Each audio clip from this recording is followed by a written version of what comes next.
El Cato Podcast, con Gabriela Calderón y Marcos Falcone. Hola a todos, soy Gabriela Calderón y esta es una nueva edición del Cato Podcast.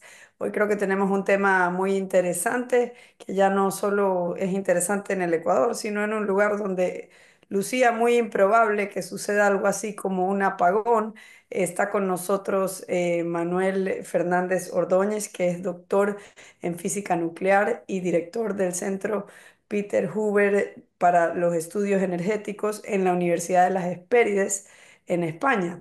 Él ha escrito junto con Gabriel Calzada un artículo interesante hace poco para Wall Street Journal donde comentaba pues a qué se debía este apagón en España y me parece muy interesante que lo comentemos sobre todo porque sociales pues empezaron a abundar todo tipo de teorías, al menos acá en América Latina circulaban ideas de que tal vez era algún boicot de fuerzas maléficas, digamos, incluso se hablaba de algo de Rusia, pero realmente esto tiene una explicación muy clara.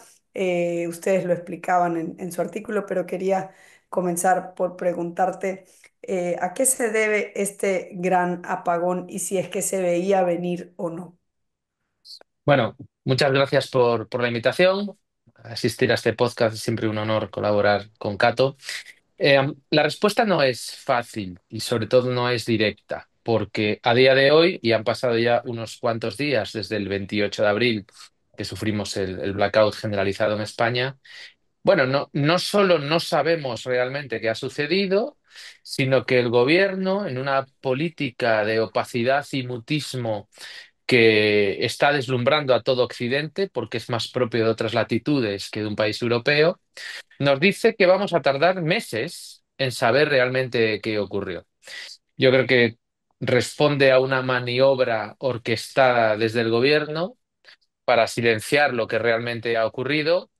Nos enterrarán a todos en una investigación eterna que para cuando se publiquen las conclusiones ya a nadie le importará que hubo un apagón hace 8 meses, ¿no?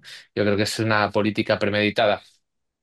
Lo que sucedió exactamente no lo podemos saber todavía, pero bueno, tenemos indicios de que la red eléctrica de España ya llevaba tiempo dando síntomas de inestabilidad. Hubo eventos en semanas anteriores que nos hacían sospechar que la red no estaba en situación óptima o no estaba siendo operada con los márgenes de seguridad o con los márgenes de conservadurismo adecuados. Ya la semana anterior hubo unos problemas en ciertos trenes en España que se quedaron parados. Los trenes en España son eléctricos. También unos sistemas eléctricos en una refinería de petróleo se vieron afectados por una sobretensión en el sistema. Es decir, había avisos, avisos de que algo no iba bien.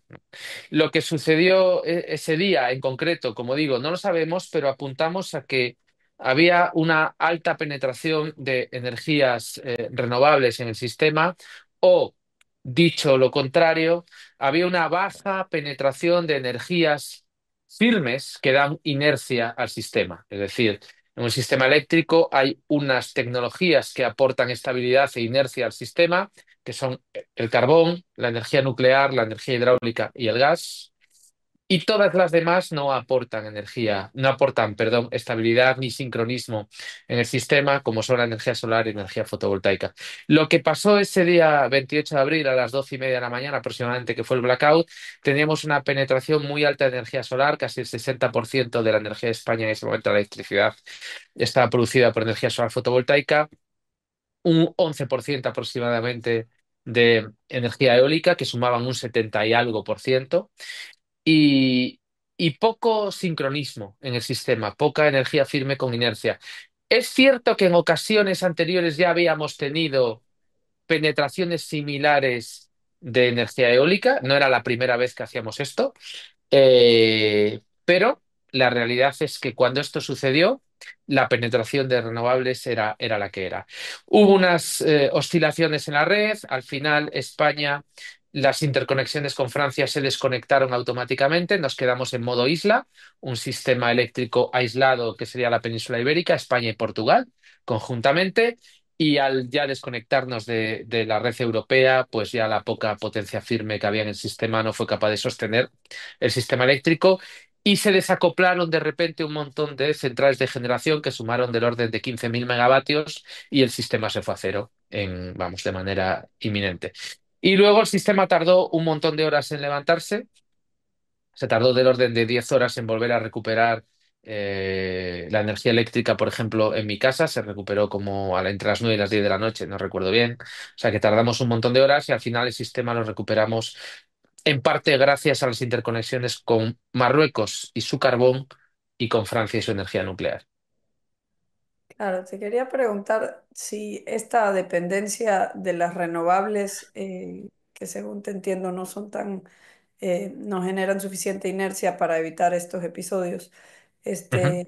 ¿desde cuándo se da o cómo surge esa dependencia de las renovables en España? En España tenemos una penetración muy alta de energías renovables, lo cual, y yo creo que quiero ser muy claro en este punto. Digamos que la causa o la culpa, si hay que buscar culpables, del apagón del día 28 en España no es en ningún caso culpa de las energías renovables. Porque las energías renovables no deciden si entran en el sistema eléctrico o no. No deciden en qué cantidad entran. Hay un operador del sistema, que es una empresa controlada por el gobierno de España, que es Red Eléctrica, que es la que conforma en cada momento del día cuál es el mix de generación eléctrica que tenemos. Es decir, el mercado eléctrico español es un mercado liberado donde todos los generadores emiten sus ofertas y los demandantes emiten sus órdenes de compra. Se cruza en una línea de oferta-demanda y el precio que resulta es un mercado marginalista. El precio que resulta se le paga a todos los operadores que han entrado en el sistema. Sin embargo, una vez que se cruzan todos los precios, Red Eléctrica aplica una serie de restricciones técnicas para hacer que el sistema sea estable y la generación de electricidad sea segura y sostenible. Es decir, déjeme poner un ejemplo. Imaginen que el mercado casa, el mercado es ciego y el mercado casa que la gran parte de la demanda está en el sur de España y la gran parte de la producción en ese momento está en el norte. ¿Vale? Como esto no puede ser, por las leyes de la física, tiene que entrar el operador del sistema y decir, no, no, usted y usted deje de producir y usted entren a producir, aunque no hayan casado en el mercado, para que el sistema sea inestable y esté equilibrado, ¿no? Por tanto, en ningún caso es culpa de las energías renovables que haya una alta penetración de renovables en el sistema, es culpa del operador del sistema. ¿El por qué? Bueno, nosotros venimos sufriendo en España desde hace décadas una política energética premeditada de ir a una altísima penetración de energías renovables y deshacernos tanto de una parte de los combustibles fósiles, estaba en el programa electoral del Partido Socialista que está en el gobierno, que vino a cerrar las centrales de carbón y las ha cerrado fundamentalmente todas. Y venía también a cerrar la energía nuclear. Y tenemos un calendario de cierre donde los 7 reactores nucleares españoles se van a cerrar entre el año 2027 y el año 2035. Por tanto, nos vamos a quedar con un panorama energético en el cual tenemos exclusivamente renovables y gas. Llama poderosamente la atención que un gobierno que dice estar tan preocupado por la emergencia climática, un gobierno que vive de construir la narrativa apocalíptica del clima y un gobierno que ha decretado una emergencia climática en el Parlamento español, prefiera cerrar las centrales nucleares que no emiten gases de efecto invernadero y dejar abierto todo el gas que tenemos en España, ¿no? Entonces, un gobierno que se dice ecologista, que se dice medioambientalista y que lo que prefiere es quemar gas, pues hombre, es de todo menos medioambientalista, claro. Eh, Tú dices que no tiene la culpa el tipo de energía que abunda, energía solar y demás, por lo que ha ocurrido, pero me parece que se han tomado decisiones para sobredepender de esa energía. Por lo tanto, eh, es otra manera de decir que ese tipo de energía simplemente no es capaz a estas alturas para proveer de una manera confiable la energía que necesita un país moderno como España. Así que puede ser que no tienen la culpa, pero a la misma vez no están a la altura para poder proveer lo que se les pide. ¿Es así? Bueno, sí, son dos preguntas en una. La respuesta es, o sea, la pregunta es, ¿se puede proporcionar energía para una economía avanzada únicamente con las tecnologías renovables que tenemos hoy en día? La respuesta es un rotundo no, lo es. Ahora, desde la política se lleva muchos años jugando a construir el relato y la narrativa de que sí es posible, pero técnicamente no lo es. Estamos en un cuello de botella donde es cierto que las tecnologías van evolucionando más lento de lo que todos preveíamos. Los problemas de intermitencia que tienen las energías renovables se solucionarían de un plumazo si el almacenamiento de energía a gran escala fuera una realidad, tanto física como económica. Pero no lo es. Por tanto, estamos, en el caso de España, estamos en un momento, en una penetración tan alta de energías renovables donde llegado este momento, el sistema se hace muy caro y muy difícil de manejar. Es decir, las energías renovables con penetraciones más bajas son unas energías estupendas. ¿Por qué? Porque cuando hay un recurso renovable, cuando hay sol o cuando hay viento, nos proporcionan energía a costes marginales muy cercanos a cero, precios variables cero, ¿vale? Que es como entran en el mercado. Y ayudan a reducir el precio de la electricidad en el mercado mayorista. Es un hecho. El problema es cuando uno pretende, por ideología, fundamentar toda la política energética de un país en unas tecnologías que por sí solas no son capaces de abastecer la demanda. Y es un hecho, eso no es discutible, es un hecho.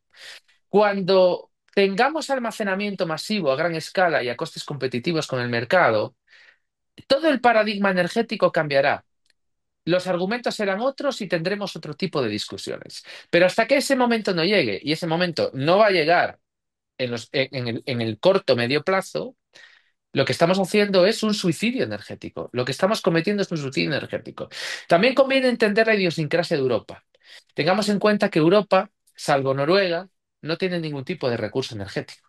No tenemos petróleo, no tenemos gas, no tenemos uranio, no tenemos nada.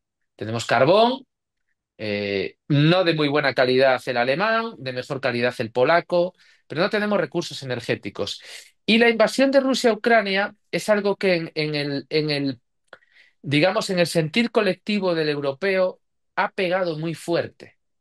Es decir, de repente ver cómo el precio de la gasolina se te dobla, de repente cómo ver que el precio de la electricidad se te multiplica por unas cuantas veces, que el precio del gas se te multiplica por tres.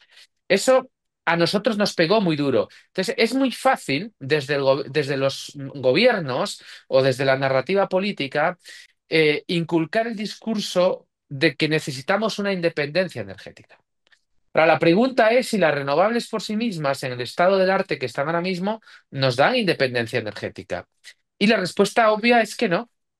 La respuesta obvia es que no nos la dan como pudimos ver el día del apagón. Al final, las energías renovables necesitan una potencia firme en el sistema y necesitan una energía de respaldo para cuando el recurso renovable no está disponible. Si el gobierno decide, por decisión política, que la energía de respaldo a las energías renovables va a ser el gas, pues no estamos solucionando ninguna dependencia en absoluto. ¿España cómo compara con otros países respecto a su dependencia en la energía renovable?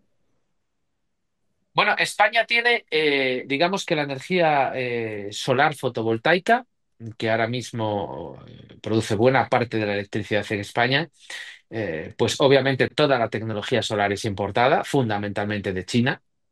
En el caso de la energía eólica, que en España tenemos un recurso eólico también bastante grande, ahí poseemos, digamos, más porcentaje de la cadena de valor, pero en el caso de la energía solar no contamos con prácticamente nada de la cadena de valor. Y luego en el tema del gas, nosotros estamos en una situación, déjame calificarla de un poquito más ventajosa que el resto de Europa. ¿Por qué? Porque nosotros tenemos una conexión directa por gasoducto con Argelia, e Italia también, cuando el resto de Europa fundamentalmente depende ya del gas ruso. ¿Vale? Nosotros teníamos una situación que antes era mejor porque teníamos dos gasoductos, uno que venía directamente de Argelia y uno que venía también de Argelia, pero pasaba por Marruecos, que diversificaba un poco el riesgo. Pero bueno, con los conflictos diplomáticos entre Argelia y Marruecos, pues ese gasoducto se cortó hace ya algunos años y ya no fluye absolutamente nada de gas por ese gasoducto, pero seguimos teniendo un contratos a largo plazo con Argelia para el suministro de gas. Yo te quería preguntar lo que tú dices que sobre el apagón, puntualmente este caso que se dio hace un par de semanas. Tú decías que directamente o bueno, principalmente no sería la culpa de la dependencia en las renovables, sino más bien del administrador, en este caso Red Eléctrica de España. ¿Nos puedes contar un poco cómo está conformado el sistema eléctrico de España? Porque Ujú. sí, sí, si bien hay un mercado mayorista, tú hablas de que como a manera de analogía, como la torre de control sigue estando en manos del gobierno, del Estado.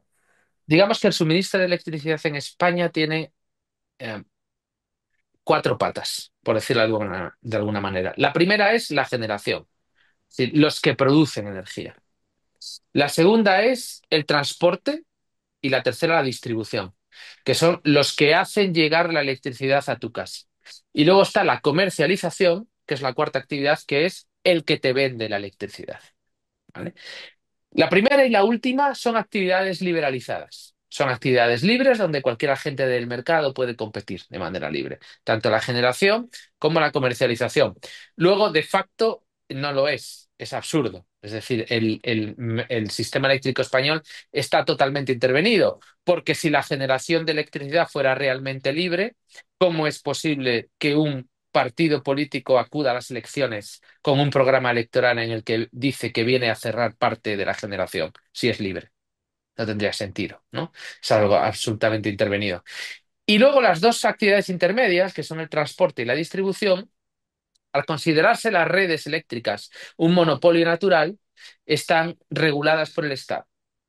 Entonces, el transportista y el operador del sistema es una empresa que se llama Red Eléctrica, cuyo 20% está controlada por el gobierno, que pone no solo a la presidenta, sino a buena parte del Consejo de Administración. De hecho, la presidenta de Red Eléctrica es una persona que tiene un sueldo superior a los 500.000 euros al año, que fue ministra en un anterior gobierno socialista. Entonces, ¿hasta qué punto está politizado y controlado e intervenido por el gobierno el sector eléctrico? Después del apagón, nos enteramos que Red Eléctrica está operando la red con unos sistemas de protección, con unos criterios de protección que son del año 1996, que tienen casi 30 años y que no han sido actualizados desde entonces.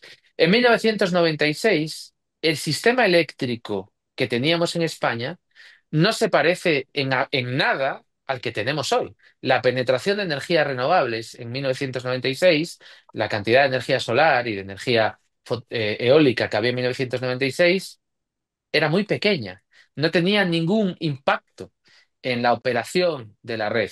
Sin embargo, la penetración de renovables que hay hoy en día sí que genera impactos en la operación de la red. Y esto Red Eléctrica lo sabía. Y Red Eléctrica escribió hace exactamente un año un documento diciendo que esos riesgos existían y se lo mandó al gobierno de España, que no hizo absolutamente nada. Es decir, cuando el gobierno de España sale diciendo que esto no se podía saber y que era un imprevisto, bueno, sí se podía saber.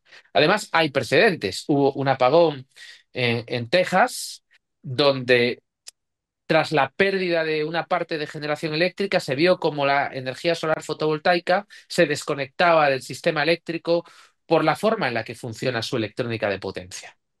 Entonces, sospechamos que algo parecido puede haber pasado en España. Es decir, no es algo único, no es algo inédito, no es algo de lo que no hubiera aviso, sino es algo que les pille por sorpresa, sino que nos inclinamos por pensar que todo esto forma parte de la construcción de un relato y forma parte de la construcción de un relato político de querer que se visualice a España a nivel internacional como una de las puntas de lanza en la lucha contra el cambio climático, como una de las puntas de lanza en la transición energética y como uno de los principales exponentes en utilizar las energías renovables. Y yo creo que el experimento ha salido mal. De hecho, la demostración fehaciente de que esto es así es que desde el apagón Red Eléctrica está operando la red de manera muchísimo más conservadora y la penetración de energías solares en el sistema es mucho menor que la del día del apagón y días antes del apagón, con condiciones climáticas similares. Es decir, que no están metiendo tanta renovable en el sistema a propósito, lo cual es, sin decirlo, una asunción tácita de que se habían equivocado. No obstante, la estructura del sistema eléctrico en España, el gobierno parece eh, haber estando echando la culpa al sector privado, a la empresa privada Ujú. que maneja esto, eh, para quizás distraer a la gente de la responsabilidad que ha tenido el gobierno. Una pregunta. ¿Cómo han interpretado el público el apagón? Esto, obviamente, la gente no está satisfecha con el servicio, pero lo han interpretado como un mal manejo ideológico de la energía en el país o de alguna otra manera. Bueno, la respuesta de los ciudadanos al apagón, la verdad es que, bueno, en España nos lo tomamos todo bien, ¿no? Casi todo. Fueron unas horas donde, bueno, no hubo incidentes que lamentar, digamos, de orden público, ¿vale? Es que hubo al menos 5 fallecidos, probablemente alguno más, pues gente dependiente que en sus casas, pues dependía de algún tipo de máquina, respirador, etcétera, que necesitaba alimentación eléctrica y se quedaron sin alimentación eléctrica y algunos, desgraciadamente, fallecieron. Mi reflexión personal aquí es que la sociedad española está tan rota y está tan absolutamente polarizada que los que apoyan al gobierno dicen que no es culpa del gobierno y los que no apoyan al gobierno dicen que es culpa del gobierno. Y esto sucede con esto y con absolutamente todo en la vida social y política española ahora mismo. El grado de polarización que tenemos en España es algo que sí que es absolutamente inédito. Es algo que yo no había visto nunca, eh, porque la polarización es abismal, es abismal. Digamos que se ha perdido la racionalidad en el discurso y se ha perdido la racionalidad en atender a los argumentos, ¿no? Es ya el todo vale y se justifica absolutamente, absolutamente todo. Hoy nos enteramos de un nuevo escándalo de corrupción del gobierno, pero es absolutamente transparente. Es decir, no les imponen ningún peso y ni les imponen ningún tipo de consecuencia, ni moral, ni mucho menos política, ¿no? Siguen en su puesto como si absolutamente nada pasara y son escándalos gravísimos de corrupción, de prostitución, de drogas incluso en ministros. Es decir, y no pasa absolutamente nada. Una buena parte del país que apoya a este gobierno, les apoya, da igual lo que pase, y la otra parte del país que no les apoya, pues no les va a apoyar, da igual lo que pase. También, ¿no? Por tanto, el apagón se ve como un ejemplo más de la polarización interna que vivimos, donde hay una parte del país que a mí me parece muy grave porque han fallecido personas que han adoptado el discurso de la romantización de la tragedia. Parece, vamos, escuchándoles pareciera que debiéramos tener un apagón por semana, ¿no? Para volver a conectar con el ser humano, con los vecinos, hablar con la gente en la calle y estar sin móviles y sin televisión, ¿no? Cuando yo creo que esto es una cosa muy seria, porque en un país avanzado y en un país europeo que tengas un blackout era algo que, desde luego, era difícil de prever.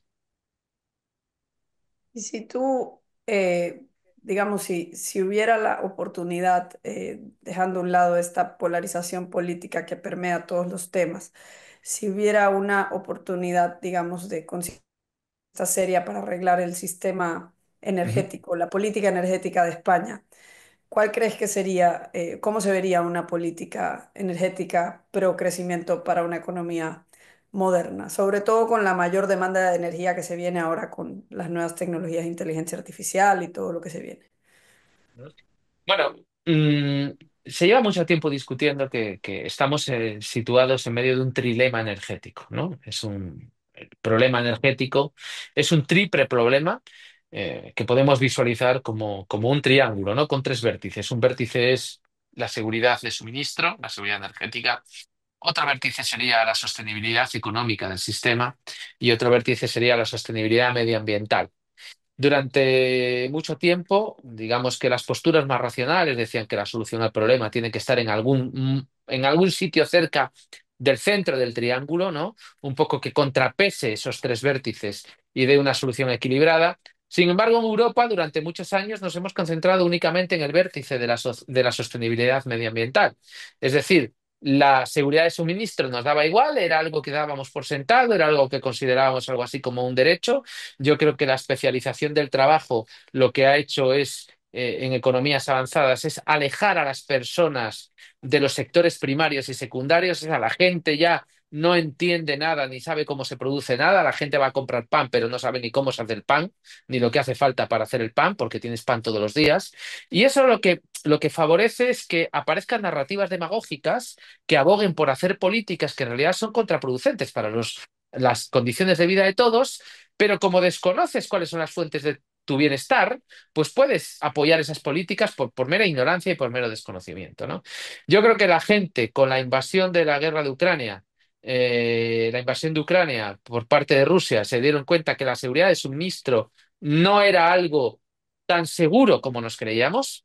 Por primera vez en Europa, en décadas, nos damos cuenta de que el suministro de energía es algo vital para nuestras vidas, es algo vital para nuestro progreso, nuestras sociedades y nuestras economías. Y era algo que no tenemos asegurado. Y luego también nos hemos dado cuenta que apostar únicamente por la sostenibilidad medioambiental nos ha llevado a unos sistemas eléctricos extraordinariamente caros. Caros.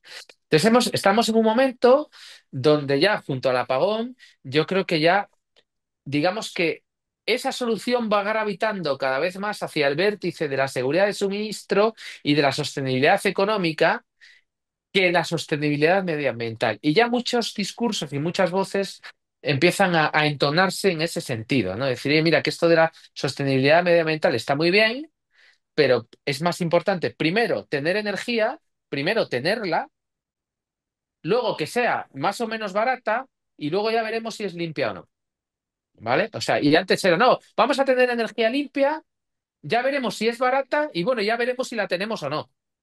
No, no puede ser, ¿no? Primero vamos a tenerla, luego vamos a ver si es limpia y si es barata, ¿no? Yo creo que el discurso, episodios como este, servirán para cambiar, ¿no? Entonces, en ese sentido, eh, el futuro energético español yo lo vislumbro como con una altísima penetración de energías renovables, pero tenemos que tomar medidas para que todas las renovables que estamos instalando en el sistema sirvan de algo, porque estamos instalando muchas renovables que un porcentaje cada vez mayor ni siquiera pueden entrar en el sistema eléctrico porque hay más producción que demanda, o ni siquiera pueden entrar en el sistema eléctrico porque harían una red absolutamente inestable y no puede ser, ¿vale? Entonces, hay que trabajar y es algo que a los políticos se les ha olvidado y es algo extraordinariamente importante. Hay que trabajar desde el lado de la demanda, porque solo hemos trabajado desde el lado de la oferta. Si de nada me vale tener muchas centrales de generación renovable si no hay demanda que la consuma, ¿vale? ¿Por qué digo esto? Porque el máximo histórico de demanda de electricidad en España fue en el año 2007 y estamos en el año 2025 y desde entonces la demanda eléctrica baja. Por tanto, imagínese que usted tiene un negocio en el cual usted produce cada vez más y la demanda es cada vez menor. Ese negocio va a la ruina, va a quebrar, es obvio que va a quebrar, ¿no? En el sistema eléctrico estamos jugando a eso, con lo cual el experimento va a salir muy mal. Hay que trabajar desde el lado de la demanda. Es cierto, como digo, que las tecnologías van más lento de lo previsto. Al no haber almacenamiento, no podemos almacenar la energía para consumirla en otros momentos del día. La electrificación no va tan rápido como la narrativa política pensaba. El plan del gobierno es que de aquí a 2030 haya 5 millones de coches eléctricos en España, es decir, lo cual implicaría que hay que vender 1 millón de coches al año desde aquí hasta 2030 y el año pasado se vendieron 100.000. Es decir, los planes políticos, como siempre, no concuerdan con la realidad. El problema de los políticos y de su narrativa ideológica es que cuando los planes no concuerdan con la realidad, en lugar de cambiar los planes, pretenden cambiar la realidad. Y eso, claro, nunca soluciona nada. ¿Hay algún político, algún líder de opinión que está proponiendo una reforma energética razonable? Bueno, hay corrientes políticas en España que abogan, para empezar, por el no cierre de la energía nuclear en España. Las centrales nucleares españolas producen el 20% de nuestra electricidad de manera firme, de manera estable, de manera segura y de manera competitiva. Y además nos ahorran emisiones de gases de efecto invernadero, que es lo que se pretende, según nos dice el gobierno. Luego vemos que no. Lo que pretenden es imponer una bandera ideológica, ¿no? Tanto sí que hay corrientes políticas que abogan por el mantenimiento de la operación a largo plazo de las centrales nucleares españolas, que están en perfecto modo de operación. Centrales análogas a las nuestras en Estados Unidos, casi todas tienen licencia para operar a 60 años y algunas tienen licencia para operar a 80 años, cuando nosotros las vamos a cerrar con apenas 46, 47 años de operación, nuestras centrales nucleares. Por tanto, ese es un error que vamos a pagar muy caro, es un error que ya ha cometido Alemania y que Alemania está pagando muy caro, de hecho quieren dar marcha atrás a ese error que cometieron, y nosotros estamos siguiendo la misma senda. Sobre todo, lo que más preocupa es que somos el único país del mundo que está siguiendo esa senda. Es decir, todos los países del mundo que tienen centrales nucleares quieren extender la operación de las mismas, lo están haciendo o están incluso construyendo nuevas centrales nucleares. El único país del mundo que tiene centrales nucleares y las quiere cerrar es España.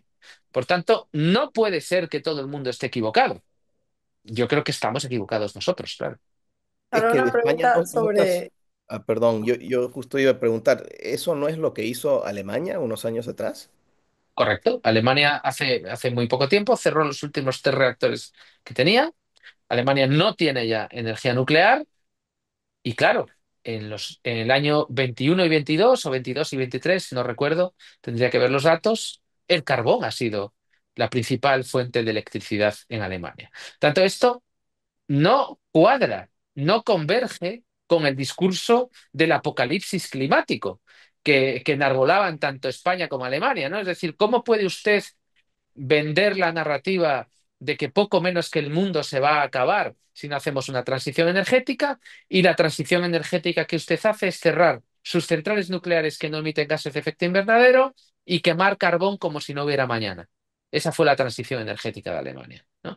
Tanto Alemania produce aproximadamente el 60% de su electricidad de manera limpia. Si no hubiera cerrado sus centrales nucleares, produciría más del 90% de su electricidad de manera limpia. Por tanto, es una política que es absurda e irracional desde el punto de vista de la lucha contra el calentamiento global. No se sostiene. y cómo explican, o sea, de dónde viene estar en contra de una energía limpia como la energía nuclear, más allá del tema de Chernobyl y el miedo histórico a los accidentes en las plantas nucleares, significa, digamos, prescindir de esa energía que también es una de las energías limpias. La narrativa antinuclear lleva construyéndose desde los años 60. Es un espacio de opinión social que ha sido siempre ocupado por grupos antinucleares a nivel internacional, financiados claramente por la industria del petróleo. Eso tenemos pruebas más que evidentes de ello.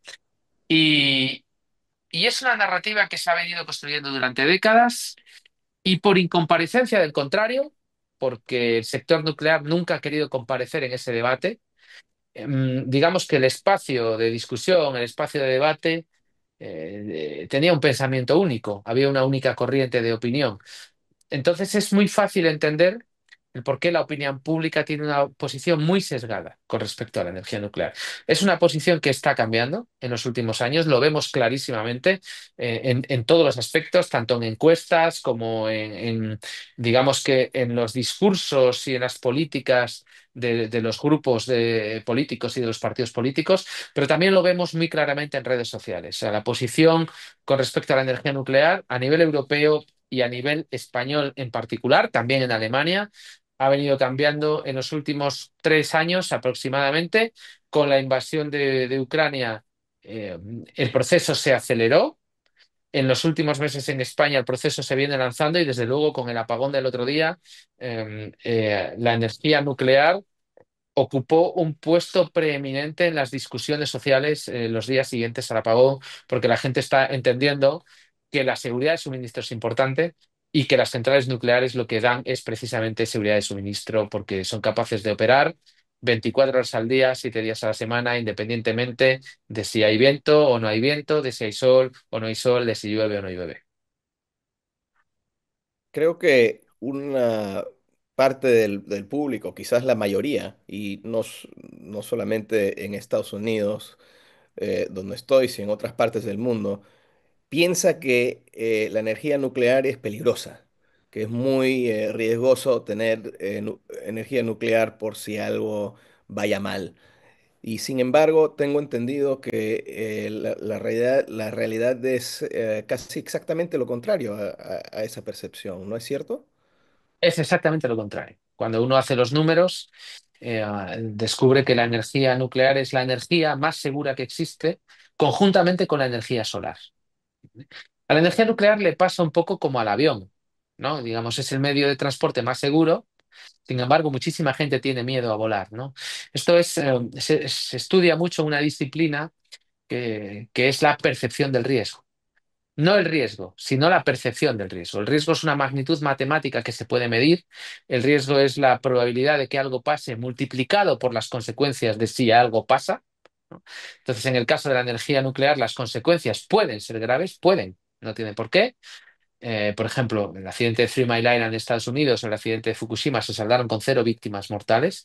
Es decir, las consecuencias pueden ser graves, pero la probabilidad de que algo suceda es tan baja que el riesgo es pequeño. Sin embargo, esa misma gente que te dice que la energía nuclear es muy peligrosa, van conduciendo el coche mientras mandan WhatsApps con el móvil, ¿no? Y eso no lo consideran peligroso, porque la percepción del riesgo es absolutamente subjetiva, ¿no? De todos modos, déjeme decirle algo. La energía nuclear no ha matado a nadie en España y el apagón del otro día al menos a 5. Por tanto, si hay algo peligroso en España, desde luego no es la energía nuclear, es otra cosa. Y una otra cosa, pensando en la discusión que se dio acá en Ecuador cuando tuvimos apagones el año pasado, prácticamente no se habla de la energía nuclear, en parte porque parece un sueño inalcanzable, por lo que costaría invertir en una planta en un reactor nuclear. Digamos, ¿eso de ahí está cambiando o, digamos, va a haber nuevos desarrollos que permitan que sea una tecnología más asequible? Es una pregunta interesante. Yo creo que la respuesta la dividiría en tres cosas distintas, ¿no? Por un lado, tenemos las centrales nucleares que ya tenemos construidas, que están en operación, unas 400 en el mundo. Bueno, tanto la Agencia Internacional de la Energía como la Agencia Nuclear de la OCDE dicen que la forma más barata de producir electricidad es extender la vida de las centrales nucleares que ya tienes. No hay nada más barato que eso, ¿vale? Eso por un lado. Por tanto, en España lo que deberíamos hacer es extender la vida de las centrales nucleares que tenemos. Segunda parte del argumento, construir nuevas centrales. Aquí es cierto que construir una central nuclear, sobre todo de las grandes centrales de las que se construyen ahora, 1.100 megavatios, 1.400 o 1.600 megavatios, el coste de capital es importante y las tasas de descuento del proyecto son importantes. Entonces, si los tipos de interés se te disparan, el proyecto se te dispara en costes y muy pronto vas a sobrecostes y a retrasos y a pérdida de rentabilidad. Es lo que hemos visto en las últimas construcciones que se han hecho en países occidentales. Por occidentales me refiero a Francia, me refiero a Finlandia, me refiero a Reino Unido y me refiero a Estados Unidos. Los últimos proyectos de construcción de reactores nucleares han sido un desastre. Han sido un desastre económico, enormes sobrecostes. Pero hay una explicación. O sea, si tratamos de responder a la pregunta ¿por qué hay sobrecostes en las construcciones en los países occidentales, pero no hay sobrecostes cuando Corea del Sur hace un reactor? ¿Por qué no hay sobrecostes cuando China hace un reactor? Y la respuesta es muy evidente. La respuesta es porque hemos perdido la cadena de suministro. Se nos ha olvidado cómo se construyen los reactores nucleares. Los reactores nucleares, teníamos una industria absolutamente engrasada en los años 80, 70 y 80, donde en Europa se construyeron más de 100 reactores nucleares entre los 70 y los 80. Y construíamos reactores nucleares en 4 años, 4 años y medio, 5 años, en plazo y en coste. Desde los 80, fundamentalmente desde el accidente de Chernóbil en el 86, hubo un parón, un frenazo en seco de desarrollo nuclear en Occidente. La industria nuclear de construcción se fue perdiendo y simplemente se nos ha olvidado. ¿Podemos volver a construir reactores en 4 años? Por supuesto que podemos, pero hay que construir muchos reactores a la vez, hay que hacer una apuesta por la energía nuclear, hay que volver a engrasar la cadena de suministro. Eso es lo que han hecho en Asia. ¿Por qué China construye centrales nucleares en plazo y en coste? Porque está construyendo decenas de centrales nucleares a la vez. Empezaron construyendo centrales nucleares en el orden de los $5.000 el kilovatio y ya van por menos de $3.000 el kilovatio. Aprenden y aprenden muy rápido simplemente por factores de escala. Y la última, la tercera parte del argumento, son los nuevos desarrollos en nuevos reactores, fundamentalmente los reactores modulares pequeños, los que conocemos como SMRs, ¿no? Bueno, eso es un cambio de paradigma en la generación nuclear, porque son reactores eh, modulares y de potencias, digamos, variables, también modulares. No tienes que comprarte un reactor enorme, sino que puedes comprarte un reactor pequeño y luego ir ampliando con más reactores pequeños si te hace falta, ¿no? Van de potencias desde unos pocos megavatios hasta unos 350 megavatios aproximadamente y tiene muchas ventajas. Para empezar, que la inversión en capital es mucho menor. Es mucho menor. Y segundo, que uno puede comprar un reactor nuclear adaptado a sus necesidades, de la potencia que él necesita. Y sobre todo también que son reactores que no sirven únicamente para producir electricidad, sino que son reactores que pueden usarse para producir hidrógeno, como fuentes de calor para la industria, pueden utilizarse para desalar agua en cantidades masivas, etcétera, etcétera, ¿no? Por tanto, son un nuevo paradigma, están en desarrollo, existen algunos en el mundo. No es un concepto nuevo. Reactores modulares pequeños hemos tenido desde el principio de la energía nuclear. Los submarinos nucleares llevan reactores modulares pequeños. O sea, no es algo nuevo, no es una tecnología que tengamos que desarrollar. Es una tecnología simplemente que los paradigmas energéticos hasta ahora no hacían necesario ese tipo de tecnología. Pero la generación distribuida, la generación de electricidad o de energía para necesidades aisladas, piensen, por ejemplo, en minas en medio de Siberia o en medio de Alaska, donde no hay tendido eléctrico, todo el suministro energético en esas condiciones opera con combustibles fósiles, con diésel fundamentalmente, ¿no? Pues ahora se abre otro mundo de posibilidades que veremos a dónde nos lleva, ¿no? Pero sin duda, reactores modulares se van a construir y se van a vender. La energía nuclear es económicamente viable, es decir, rentable en un mercado libre sin algún apoyo estatal. Absolutamente, absolutamente. De hecho, las centrales nucleares en España no tienen ningún apoyo estatal, sino todo lo contrario. En los 5 años que lleva gobernando el Partido Socialista en España, le han subido la presión fiscal en un 70% a la energía nuclear. La han llevado a pérdidas. ¿Vale?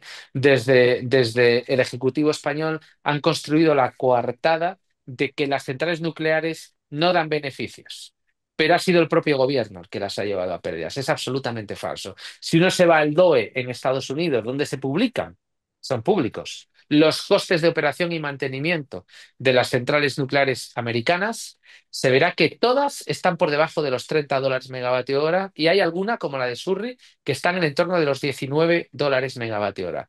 Eso teniendo en cuenta que, por ejemplo, en España el mercado mayorista hoy está a 113 euros el megavatio hora, pues que una central opere en 30 o 40 euros el megavatio hora es extraordinariamente barato y no necesitan ayudas de ningún tipo. Pero Curiosamente, los que critican a la energía nuclear por necesitar ayudas son los que defendían las ayudas a la energía renovable. Son exactamente los mismos, claro. seguro, pero me refería también a la construcción de esos, eh, Claro, lo que decía antes, lo que yo decía antes era que efectivamente construir una gran central nuclear, el coste de capital es tan elevado que es difícil imaginar que esos proyectos no sean auspiciados de algún modo por el Estado, o bien con una garantía de venta de energía a un precio, o bien con unos avales o unos préstamos garantizados por el Estado. En el caso de, de la última central de Finlandia, Olkiluoto 3 o Flamanville en Francia, directamente era el Estado francés el que respondía por esas construcciones y el que respondió por esos retrasos, ¿no? Entonces, yo veo difícil que el paradigma nuclear avance por la inversión de empresas privadas queriendo construir grandes reactores nucleares por los costes de capital. ¿Qué tanto influye en esta comparación que haces en el desarrollo de la industria nuclear de China, por ejemplo, versus Europa? ¿Qué tanto influye las regulaciones? Las regulaciones Poco. para llevar a cabo un proyecto, como la construcción de un reactor nuclear. Sí, las regulaciones son muy similares. La industria nuclear tiene unos estándares de seguridad y de calidad que son bastante homogéneos y transversales en todos los países del mundo. No es que China, por ser China, tenga menos control de calidad o sus centrales sean menos seguras, en absoluto. Es cierto que los costes de mano de obra son menores, pero eso nos puede explicar en torno a un 10, 12, igual 15% del proyecto, pero no un factor 5, ¿vale? Que es de lo que estamos hablando. Claro. Y digamos, en la legislación española, digamos, ¿hay algo que se podría cambiar para, digamos, permitir más libertad para generar un mix energético más óptimo? O, Bueno, es un poco lo que digo, el mercado, o sea, el mix de generación, en teoría es libre.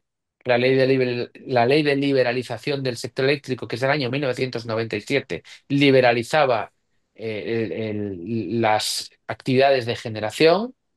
De facto no es así, porque si desde el Ejecutivo se establece una política energética que decide primar, subvencionar una cierta tecnología o permite penalizar otras tecnologías, pues no estamos en un mercado libre, estamos en un mercado donde el gobierno conduce las inversiones de la industria privada hacia donde quiere, ¿vale? Y no es un mercado libre.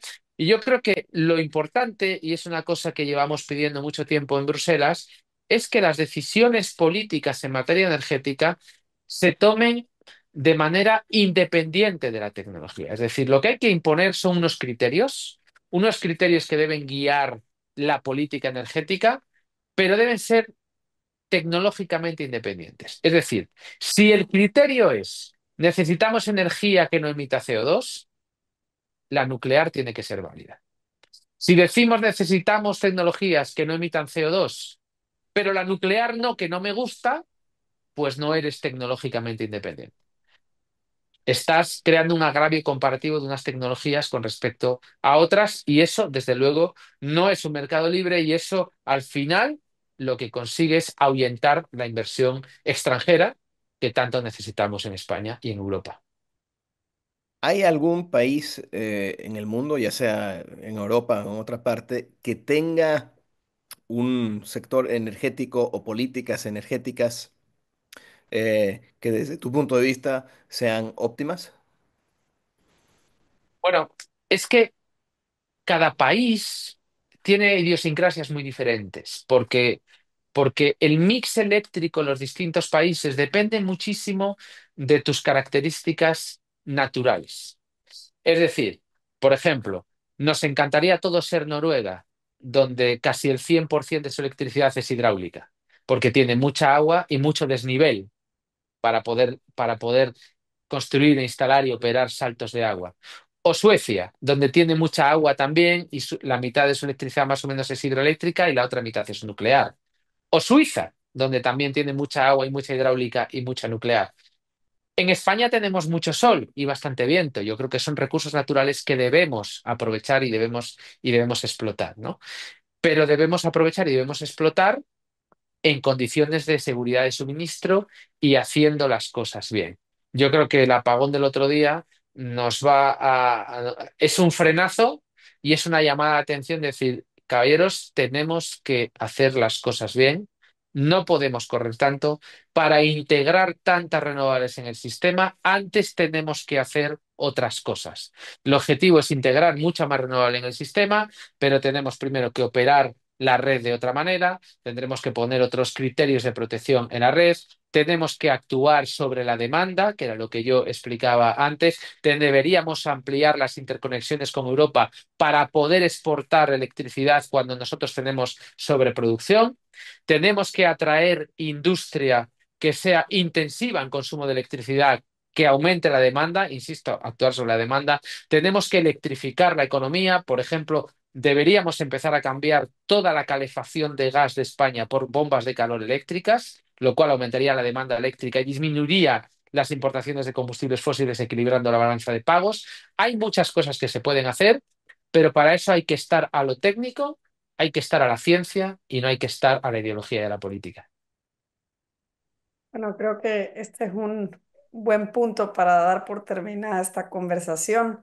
Queríamos agradecerte por acompañarnos hoy. Muy interesante conocer sobre este contexto muy particular de la Unión Europea, del continente europeo en su política energética, no solo de España, y también para entender la promesa de lo que se podría lograr con la energía nuclear. Muchas gracias, los esperamos en una próxima edición del Cato Podcast. Hasta luego. Gracias. El Cato Podcast con Gabriela Calderón y Marcos Falcone.